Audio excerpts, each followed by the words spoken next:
ప్రకటన గ్రంథం 22 అధ్యాయము 16 చూడండి. ప్రకటన గ్రంథం 22:16 చూడండి. సంఘములు కోసము ఈ సంగతుల గురించి మీకు సాక్ష్యం ఇచ్చుటకు యేసు అను నేను నా దూతను పంపి ఉన్నాను. నేను దావీదు వేరు చిగురును సంతానము. సో ఇక్కడ మనం గమనిస్తే 22:16లో ఇంకా గమనిస్తే సో విషయాలన్నీ కూడా చెప్పండి దేవుని దూత మొత్తం బయలుపరిచాడు. ఎవరికి? యోహానికి. జరగబోయే విషయాలన్నింటినీ కూడా తెలియపరిచాడు. ఎవరు? దేవుని దూత. అందుకే దేవుని దూత ఎదుట ఏం చేయాలనుకున్నాడు?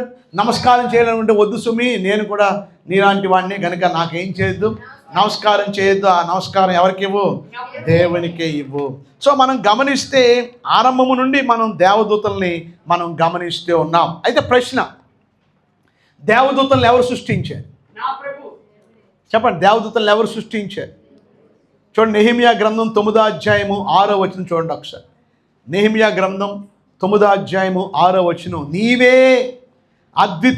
అద్వితీయుడైన యెహోవా, నీవే ఆకాశమును మహా ఆకాశములను వాటి సైన్యమును భూమిని దానిలో ఉండినది అంతటిని సముద్రమును వాటిలో ఉండినది అంతటిని సృజించి వాటి అన్నిటినీ కాపాడువాడువు. సో దేవుడు భూమినే కాదు, చూడండి అక్కడ రాయబడి ఉంది, నీవే అద్వితీయుడైన యెహోవా, నీవే ఆకాశమును. ఆకాశం సృష్టించింది ఎవరు? ఆయనే. మహా ఆకాశములను ఇంకా వాటి సైన్యమును. వాటి సైన్యం అంటే సో మానవులనే కాదు, దేవదూతలను కూడా సృష్టించింది ఎవరు చెప్పండి? దేవుడు. ఇంకా మనం గమనిస్తే చూడండి 148 కీర్తన 2వ అధ్యాయంలో కూడా మనం గమనిస్తే 2వ అధ్యాయం 2వ వచనం చూడండి. 148:2. ఆయన దూతలారా మీరందరూ ఆయన స్తుతించుడి, ఆయన సైన్యములారా మీరందరూ ఆయనను స్తుతించుడి. సూర్య చంద్రులారా ఆయనను స్తుతించుడి, కాంతిగల నక్షత్రములారా మీరందరూ ఆయనను స్తుతించుడి. పరమ ఆకాశములారా, ఆకాశం పైన జనములారా ఆయనను స్తుతించుడి. ఇంకా మనం గమనిస్తే 5వ వచనం, యెహోవా ఆజ్ఞగా అవి పుట్టెను, అవి యెహోవా నామమున స్తుతి నొందునుక. ఈ 2 వచనాలు బట్టి మనకి ఏమర్థమవుతుంది చెప్పండి? దేవదూతలను కూడా సృష్టించింది ఎవరు చెప్పండి? దేవుడు. ఆమేన్. ఈ దేవదూతలకు ఒక పేరు ఉంది. ఎవరు చెప్తారా పేరు? దేవదూతలకు ఒక పేరు ఉంది. దేవదూతలకు ఉన్న పేరు ఏమిటి అంటే, వారికి ఉన్న పేరు దేవుని కుమారులు అని పేరు ఉంది. చెప్పండి, ఏముంది చెప్పండి?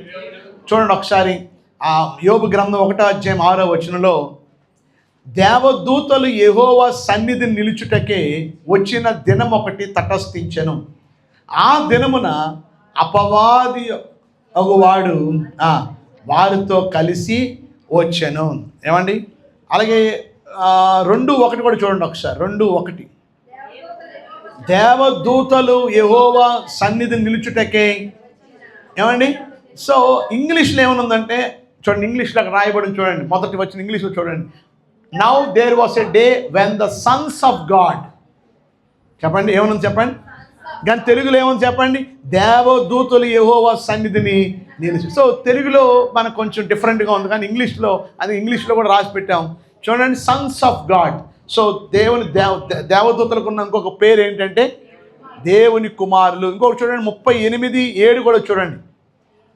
ఉదయ నక్షత్రములు ఏకముగా కూడి పాడినప్పుడు దేవదూతలందరూ ఆనందించి జయధ్వనులు చేసినప్పుడు దాని మూల రాతిని వేసిన వాడు ఎవడు? సో ఇక్కడ మనం గమనించండి, ఇక్కడ కూడా చూడండి, when the morning stars sang together and all the sons of God shouted for joy. So దేవదూతలని మాత్రమే రాశారు ఎక్కడ? తెలుగులో. కానీ ఇంగ్లీష్లో మీరు గమనిస్తున్నారు, చెప్పండి, వారు దేవుని కుమారులు. ఆమేన్. ఈ వాక్యం అయిపోయింది, మీ అందరి దగ్గర మీ నోట్స్లు చూస్తాను నేను. ఓకే. సో మళ్ళీ ఇలాంటి వాక్యాలు మళ్ళీ మీకు దొరకవు. కొంతమంది నిద్రపోతున్నారు, కొంతమంది ఆవలిందులు తీసుకుంటున్నారు, కొంతమంది ఫోన్లతో ఆడుకుంటున్నారు. రేపు మీరు కూడా అలా పడిపోయే అవకాశాలు ఉన్నాయి. వాక్యంగా లేకపోతే మీరు శరీరానుసారులుగానే బతుకుతారు. ఈరోజు మీరు ఆత్మానుసారులుగా సత్యం కొరకు ఎందుకు నిలబడలేకపోతున్నారు?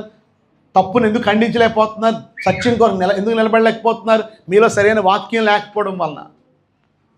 ఈరోజు ఒక చిన్న అంశం మనం తీసుకున్నాం. దేవదూతలు వచ్చి ఆయనకి పరిచర్య చేసిరి. వెంటనే నేను నెక్స్ట్ వచ్చిన గెలిపేవాడిని. దేవుడు అన్నాడు, 2 మాటలు దేవదూతల గురించి ఎందుకు చెప్పకూడదు అని చెప్పగానే వెంటనే నాకు ఆగి మళ్ళీ దేవదూతల గురించి నేను మాట్లాడుతూ ఉన్నాను. సో దేవదూతలకు ఉన్న పేరు ఏంటి చెప్పండి? అయితే ఒక మాటలు చెప్పాలా, మరి దేవదూతలు అవి ఆత్మలా లేకపోతే ఒక మనిషిలాగా మనలా శరీరం ఉన్నాయా? దేవదూతలకి మహిమ శరీరాలు.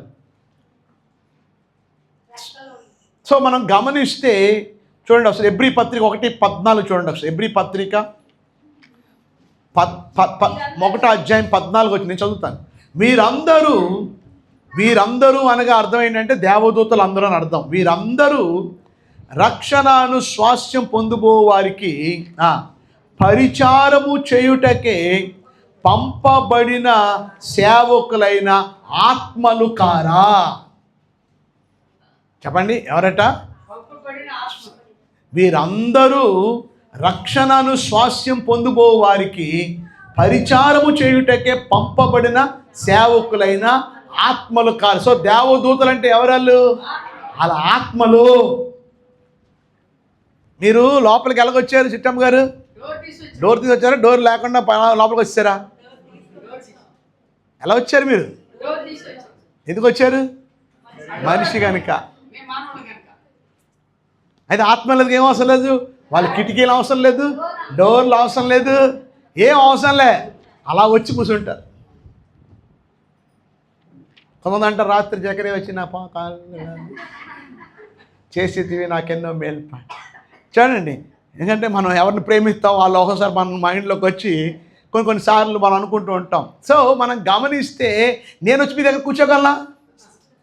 నేను కూర్చోలేను. కానీ ఆత్మలు, సో దేవదూతలు ఎప్పుడైనా ఎక్కడైనా ఏమవుతారు చెప్పండి?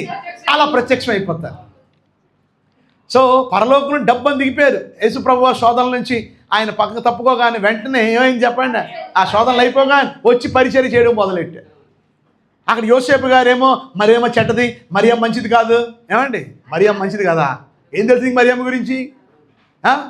ఎవరో చెప్పిన మాట నేనేస్తావా? ఇక బుద్ధి ఉందా నీకు అసలు?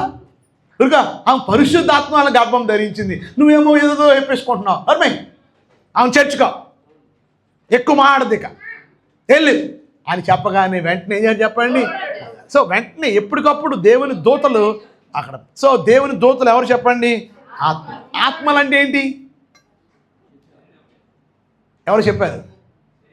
ఎస్, చూడండి, ఇంకో వాక్యం చదువుతాను మీకు అర్థం. లూకాసు వార్త ప్రభు ఏం చెప్పాడో చూడండి.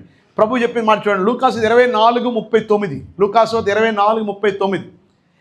నేనే ఆయనను అనుటకు నా చేతులను నా పాదములను చూడుడి. నేనే, ప్రభు అన్నాడు, నేనే ఆయనను అనుటకు నా చేతులను నా పాదములను చూడుడి, నన్ను పట్టి చూడుడి.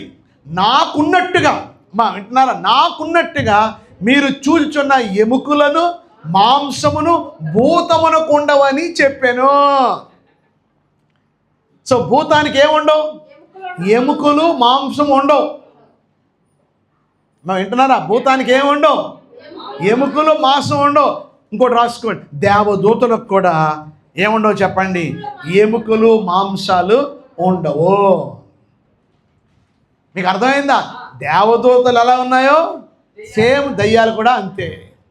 సో సాతానుకి అసలు సాతాను ఎవడు? సాతాను ఎవడు? సాతాను కూడా దూతే ఒకప్పుడు. చెప్పండి, సాతాను కూడా ఎవరు చెప్పండి? వాడు వాడు వాడు వాడు ఏం చెప్పండి? వాడు దూత. అంటే వాడు కూడా ఎవరు?